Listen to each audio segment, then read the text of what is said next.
¿Qué tal? La idea de este video es discutir en detalle la ecuación de onda paraxial y una solución que es de mucha utilidad en el laboratorio. Entonces, recordando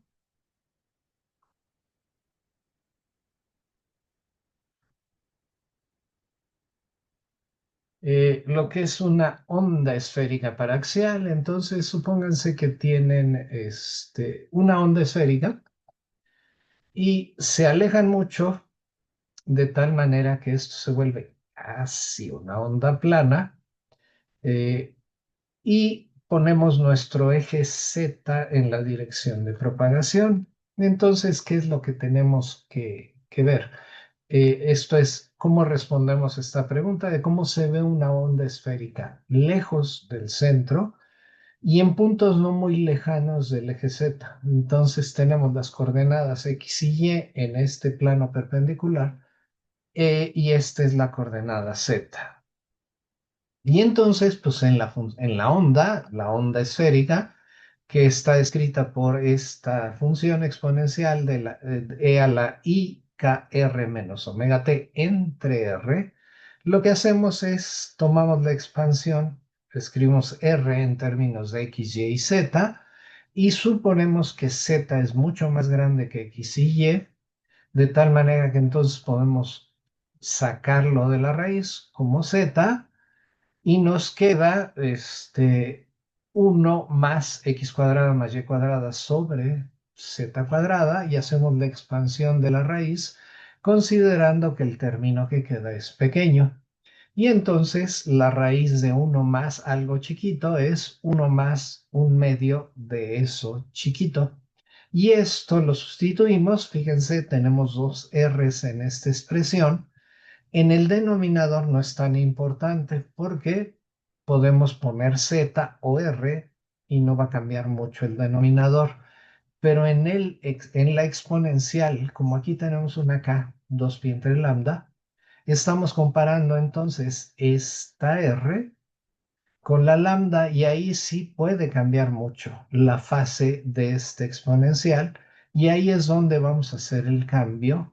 Vamos a hacer en lugar de r, vamos a poner esta expresión y entonces obtenemos esta onda esférica paraxial que es una onda plana en la dirección z, si quieren, por este exponencial que nos da cómo cambia la fase en función de x y y para z entonces muy grande y el denominador sí lo dejamos como z. ¿Ok? Bueno, esta onda esférica paraxial nos va a servir entonces más adelante como punto de comparación, entonces más adelante la vamos a volver a llamar. Pero entonces vamos a plantear una solución de la ecuación de onda general de esta manera. La función que describe la onda, que es función de posición y de tiempo, la vamos a escribir como una amplitud, pero que depende de las coordenadas, por una onda que se propaga en la dirección z. ¿Sí?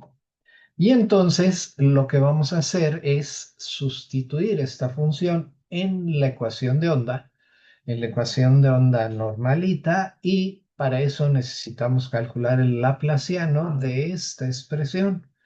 El laplaciano pues es segundas parciales de esta función respecto de x y de y, que está muy fácil porque solo tenemos x y y en la phi, y entonces van a ser el laplaciano o las derivadas segundas respecto a x y respecto a y de la función phi multiplicadas por la exponencial, por la onda plana. La que es ligeramente más complicada es la segunda derivada de esta función respecto a z dos veces, porque z aparece acá y aparece aquí. Y entonces, haciéndolo con cuidado, esto va a ser la parcial respecto de z de la parcial de esto respecto de z, y entonces voy a tener el producto, y es la derivada de un producto, entonces va a ser la parcial de phi respecto de z, multiplicada por la exponencial y voy a tener phi por la derivada del exponencial que saca un IK que multiplica phi. Esto me permite factorizar la exponencial y vuelvo a tomar la derivada y entonces ahora es la derivada de en realidad dos términos. Vuelvo a tomar la parcial, va a ser segunda parcial respecto de z dos veces por la misma exponencial que estoy factorizando. Voy a tener una derivada de esta cosa multiplicada por la del parcial respecto de z.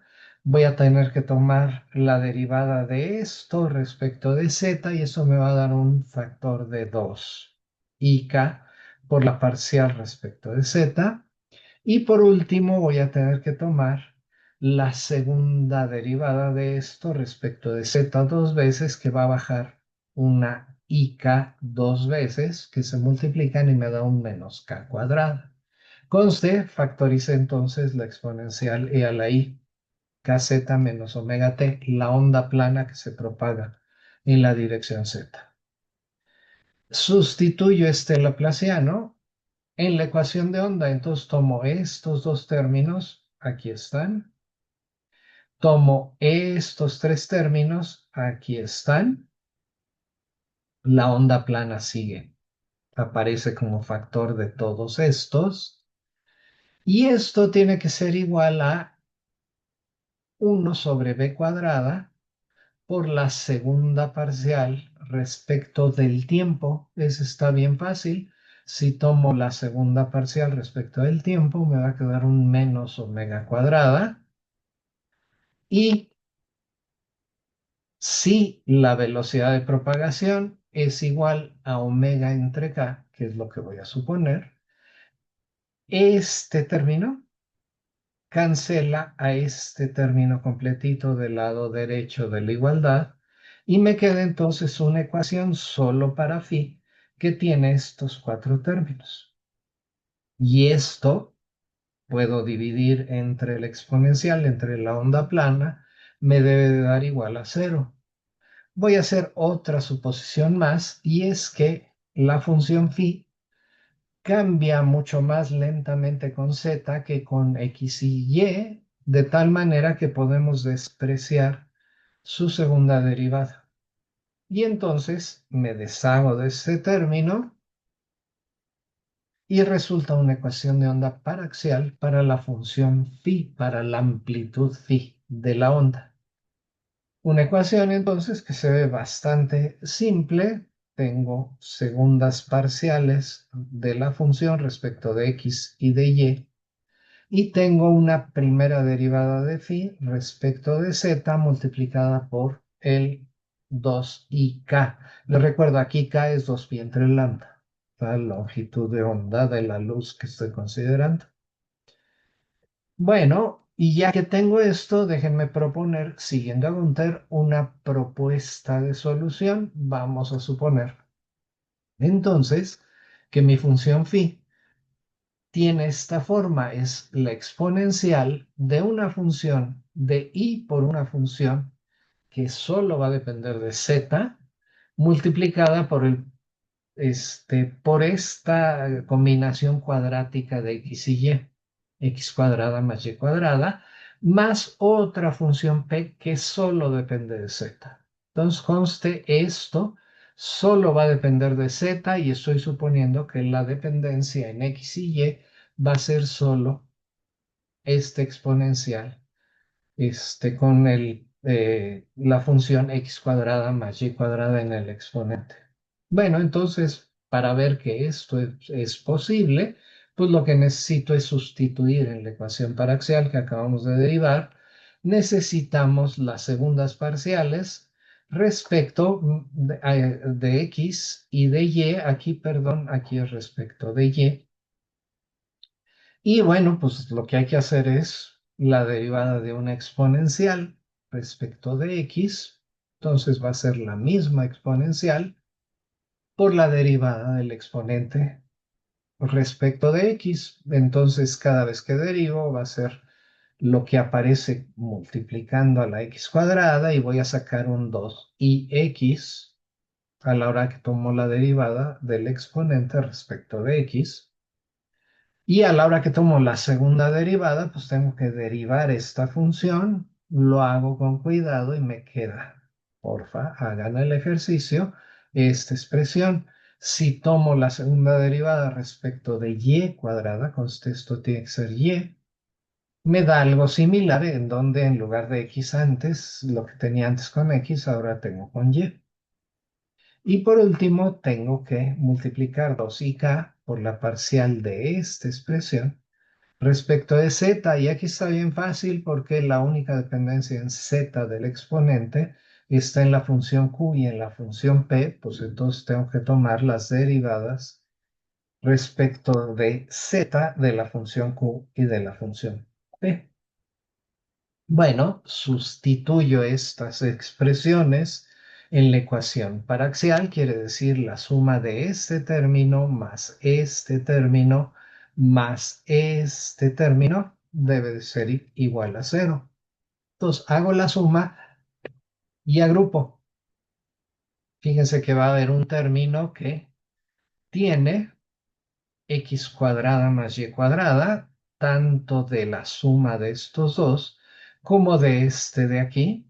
Eso lo agrupo, va a tener entonces un 4q cuadrada, que aquí está. Voy a tener un término que tiene un menos 2k menos 2k por la derivada de q respecto de z. Y los términos que no tienen x cuadrada más y cuadrada son los que vienen de aquí, 2iq. 2iq me da un 4iq. Y el término que no tiene x y y, que es menos 2k por la derivada de p respecto de z, menos 2 por la derivada de p respecto de z. Y esta ecuación debe de satisfacerse, por supuesto, aquí todos están multiplicando, por cierto, aquí me falta una phi, aquí debe haber una phi, ¿sí?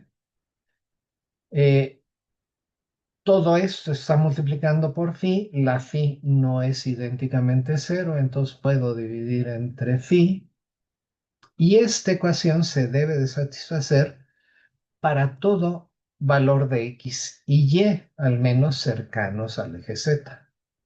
Entonces, eso quiere decir, por ejemplo, que esto se debe satisfacer si x es igual a cero y y es igual a cero, lo cual entonces obliga a que de paréntesis sea cero y debe ser igual a cero para cualquier valor de x y y. Entonces quiere decir que lo que está en los paréntesis aquí y acá se debe de satisfacer por separado. Y entonces las funciones p y q deben de satisfacer este sistema de dos ecuaciones diferenciales. La primera ecuación sí involucra la p y a la q. La segunda solo tiene que ver con la q. Entonces vamos a empezar con la solución de la q. La segunda ecuación es separable, entonces la puedo escribir así. De un lado pongo todo lo que tiene que ver con q y del otro lado todo lo que tiene que ver con z. Entonces esta la integro. La integral de dq sobre q cuadrada es menos 1 entre q más una constante de integración. Déjenme llamar esa constante de integración 2 entre k por q0 tilde. Ahorita vamos a ver qué quiere decir esta constante de integración. Y del otro lado, entonces integro entre 0 y z.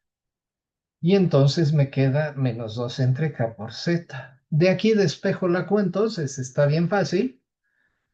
Este lo paso restando de este lado, todo tiene signo menos, cambio los signos de todos lados y después invierto y me queda entonces que la q, también fácil, es k sobre 2 por 1 entre z más esta constante de integración Q0 tilde.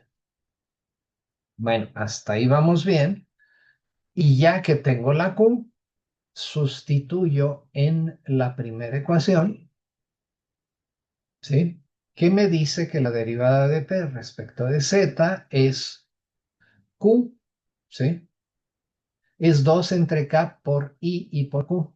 2 entre K y el K entre 2 se simplifican y me queda I entre Z más Q, 0 tilde. Este igual se puede integrar directamente y me da, y aquí es importante, aquí lo que estoy integrando es otra vez entre Z igual a 0 y Z, ¿sí? Entonces Z' si quieren integro. Y me queda entonces I por el logaritmo de Z más Q0, evaluado entonces en el límite superior y evaluado el logaritmo en el límite inferior con Z igual a 0.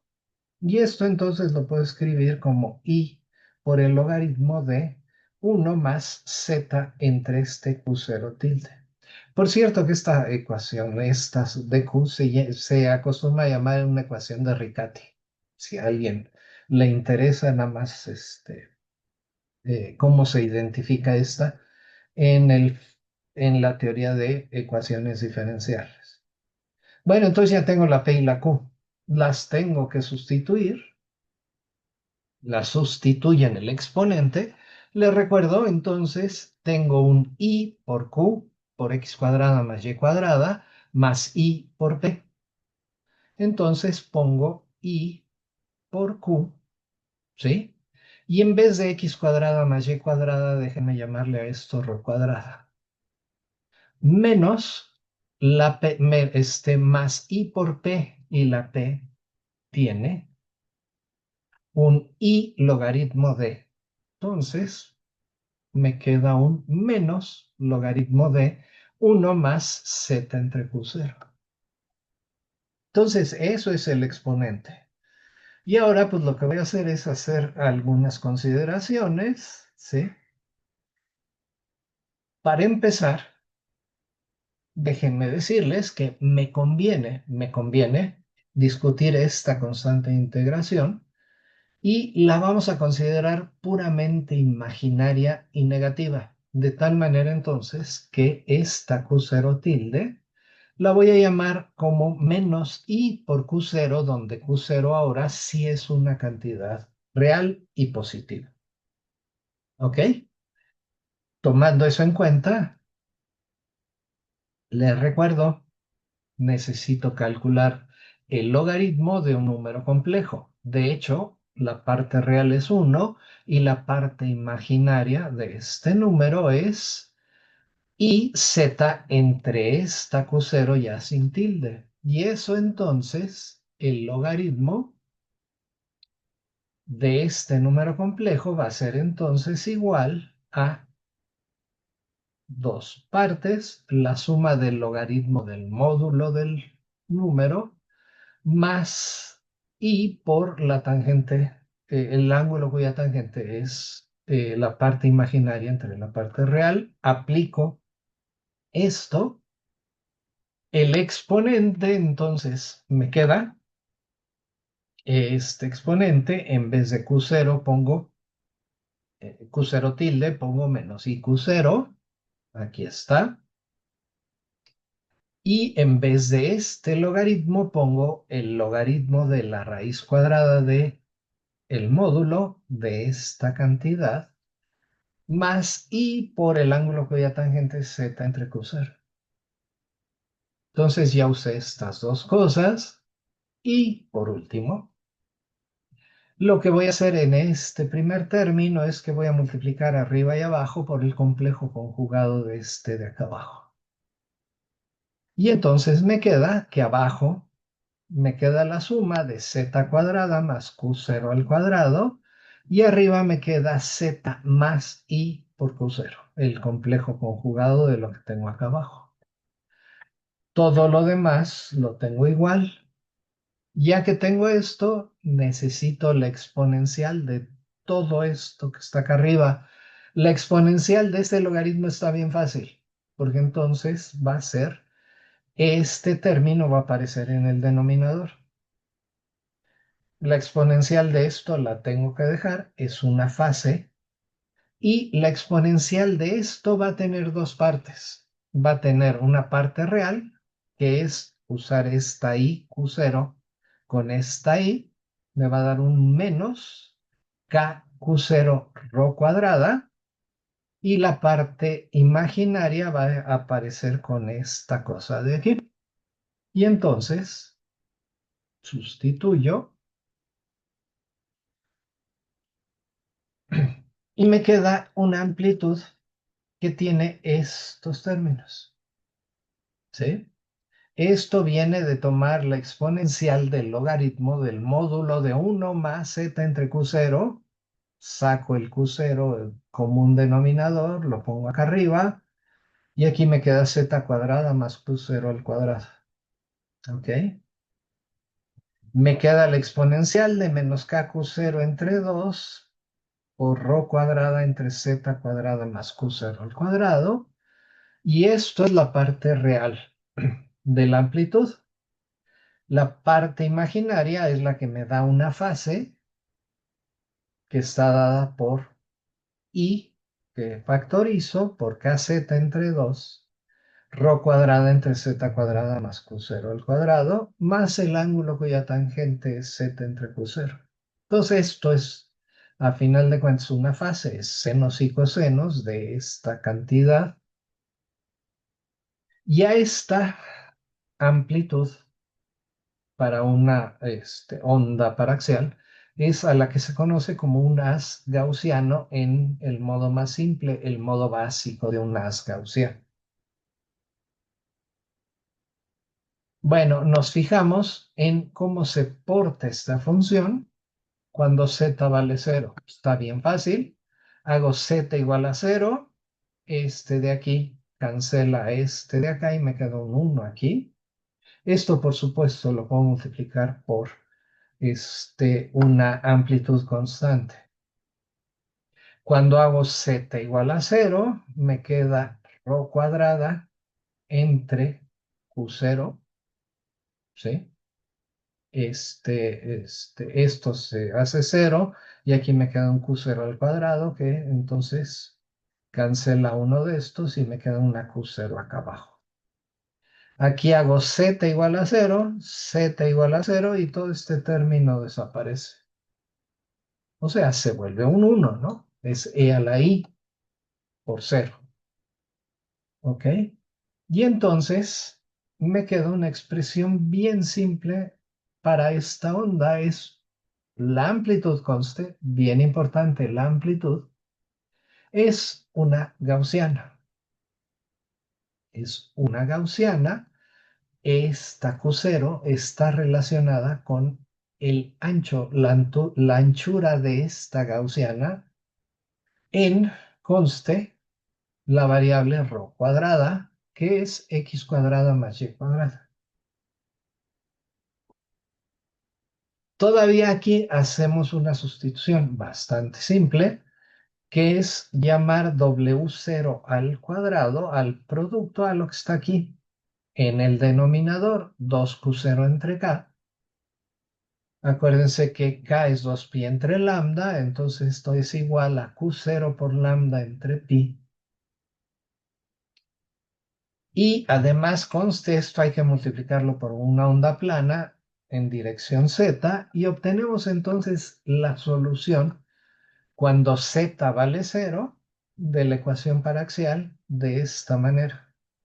Y entonces es una función que tiene una amplitud que está dada por una función gaussiana por una onda plana que se propaga en la dirección z. Bueno, fíjense que aquí W0, esta cantidad, U0 lambda entre pi, es a final de cuentas el ancho de esta gaussiana. Entonces, la constante esta de integración, que resultó ser puramente imaginaria, esa Q0, ¿sí? Que sabemos es real positiva, es multiplicada por lambda y dividida entre pi me da el ancho de la amplitud en el plano XY. Entonces es una onda con perfil de amplitud gaussiano con anchura espacial dada por W0 y a esta W0 se le conoce como la cintura de las gaussianas. Bueno, si por otro lado la Z es mucho más grande que Q0, ¿sí? Les vuelvo a recordar cuánto vale Q0. Tenemos entonces haciendo las sustituciones y tomando entonces el caso ahora en el que Q0 es mucho menor que Z, y me queda entonces una expresión en la que solo aparece Z acá abajo, solo aparece Z acá, solo aparece Z aquí, y entonces, ¿sí?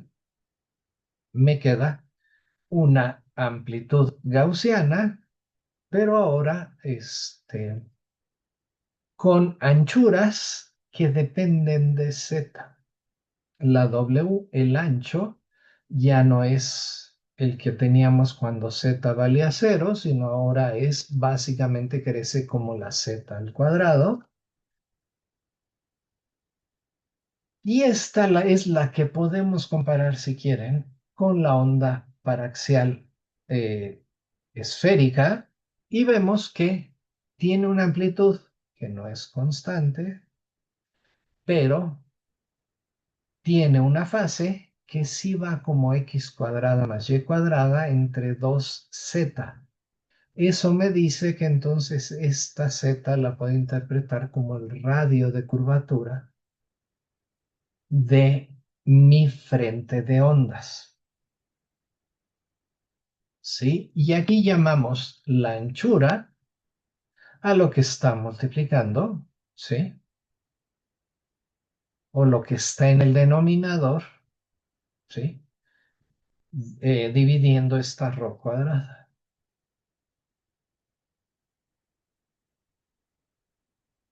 Lo comparamos con la onda esférica paraxial y entonces les digo de esta comparación es que llegamos a la conclusión de que efectivamente tenemos la z acá abajo, todo lo demás va a ser la amplitud y voy a tener una fase que va como carro cuadrada entre 2r, entonces la z va a ser igual a la r, ¿ok? Ahora, lo importante es que aparece una fase adicional que tiene que ver con que esto es un haz gaussiano, ¿sí? Ahorita le vamos a poner un nombre. Entonces, para toda z vamos a hacer las sustituciones que se dan a continuación. Llamamos w de z a esta función, que es la w0 por la raíz de 1 más lambda z entre pi w0, todo esto al cuadrado. Y R de Z va a ser Z que multiplica a 1 más pi W0 entre lambda Z al cuadrado. Y esto entonces, con estas dos nuevas variables, W y R, que conste W me da el tamaño del haz para cualquier valor de Z, el tamaño transversal, el ancho transversal, y la R me da el radio de curvatura del frente de ondas para cualquier Z.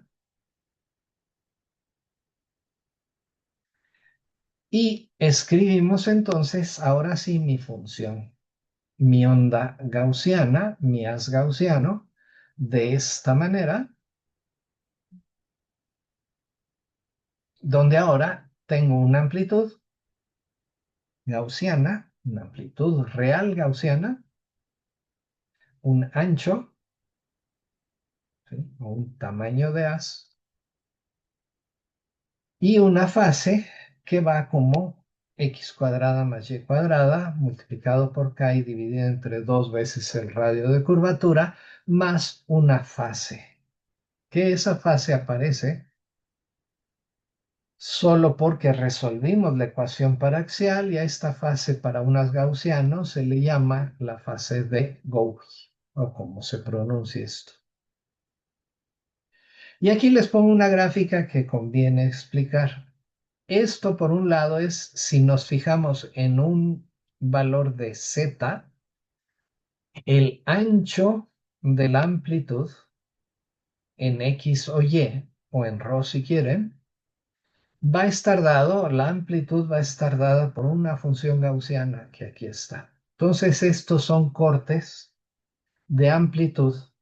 El ancho va creciendo a medida que va aumentando Z en la dirección positiva o en la dirección negativa. Y este es una imagen, pero en dos dimensiones. Aquí tengo el eje Z crece en esta dirección y el eje ρ crece en esta dirección. Podría ser X o Y, o ρ en general. Y entonces el ancho de esta amplitud es lo que se marca aquí con estas líneas continuas, que a final de cuentas son esta expresión, que si ven en el espacio WZ es una hipérbola. Entonces estas son las dos ramas de la hipérbola, que tiene el mínimo en Z igual a 0, aquí. Y estas curvas punteadas que se dan aquí son este radio de curvatura, quiere decir son ondas con esta curvatura, frentes de onda, con esta curvatura. Si ven, en Z igual a 0, el frente de ondas o el radio de curvatura es infinito, gana este término comparado con este. Y a medida entonces que avanzo, la onda se va curvando. Para valores negativos de Z, los radios de curvatura son negativos. Para valores positivos de Z, los radios de curvatura son positivos. Y entonces, esta es una solución, les digo, la más simple, el haz gaussiano, que nos sirve para describir, por ejemplo, déjenme regresar a esta imagen, por ejemplo, la propagación de un haz de un láser, la propagación libre, es más o menos aproximadamente bien descrita por este haz gaussiano. Fíjense, además, esto es bien interesante. Acuérdense que acabamos de discutir hace relativamente poco cavidades ópticas, que era a final de cuentas dos espejos, en general esféricos, separados por una distancia. Bueno, mi pregunta es ahora, ¿qué luz se va a poder acomodar muy bien a esos espejos con radios de curvatura bastante arbitrarios? ¿Sí? Supóngase que aquí ponen un espejo con este radio de curvatura y aquí ponen otro espejo con este radio de curvatura. Bueno, en esta cavidad resonante va a poderse tener esta función de Gauss. Esta onda de Gauss va a caber muy bien en esa cavidad resonante. Por eso es que las ondas gaussianas describen muy bien la propagación en una cavidad que es, a final de cuentas, un elemento importante en la construcción de un láser, como vamos a ver más adelante. Bueno, pero esta es una solución para la ecuación paraxial. Se pueden conseguir familias de soluciones. Esta es la que da el modo más básico de un láser. Pero se pueden tener familias de soluciones con simetrías muy diferentes. Si usamos X y Y, se puede tener la familia de Hermite-Gauss. Así es como se ven. Aquí son perfiles de intensidad de la luz. Y entonces van a ser rectangulares, ¿sí ven? Fundamentalmente. Pero también se puede hacer la solución en coordenadas circulares. Y estos son los que se conocen como láseres, como haces Laguerre-Gauss, que tienen entonces nodos en direcciones radiales, ¿sí? Se pueden hacer soluciones de la ecuación paraxial en funciones de Bessel y va a dar bichos bien diferentes. Va a dar frentes de onda bien diferentes. Bueno, con esto entonces concluyo, ¿sí? La presentación de la solución de la ecuación paraxial, este, que es, insisto, muy útil, sobre todo si tienen que describir la propagación de un láser. Entonces, con esto termino la grabación.